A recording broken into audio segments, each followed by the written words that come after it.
2 or 3 times a week, Rasul Farjam can be found smoking a hookah in the shadow of Erbil's centuries-old citadel. These days, he says, men talk about Kurdish Peshmerga fighters taking on Islamic State militants, fueling a sense of pride and international recognition here. I think this is good for Kurds. Yeah, this is good for us.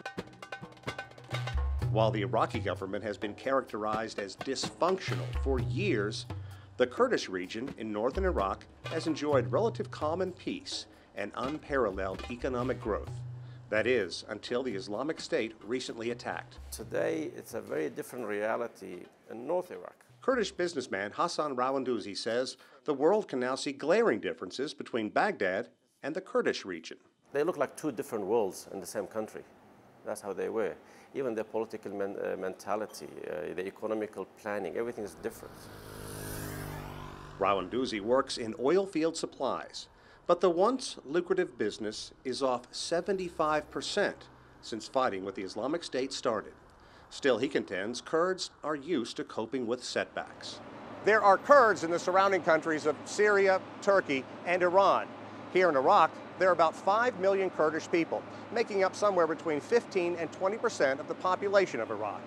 Recently, the Kurds won the right to form their own autonomous region, but what they want is a clear and independent Kurdish state. Sectarian violence has come to characterize much of Iraq, but in the Kurdish region, Christians and Muslims have chiefly lived together for centuries. That could not be more clear as Erbil's Christian churches take in legions of refugees from all religions, people displaced by the Islamic State radicals. That's not to say there aren't problems here. But for the first time, Kurds are getting outside assistance, weapons and military support from Europe and the United States. That was sadly lacking back in 1991 when Kurdish leaders say the world remained silent as Iraqi strongman Saddam Hussein crushed a push for Kurdish independence. Kurds say the world is fed up with the Islamic State, or Daesh, as it's known here. Now it's different.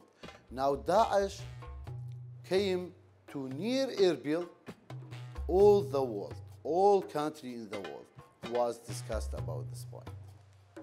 Now, they say, is an important moment in history, and Kurds enjoy freedoms they thought impossible just a few years ago. If you would have told me you would be in a federal state where they can have their own army, their own economy, and Erbil will be a destination for expats like it was in the last 2 years, I would have said you are just dreaming.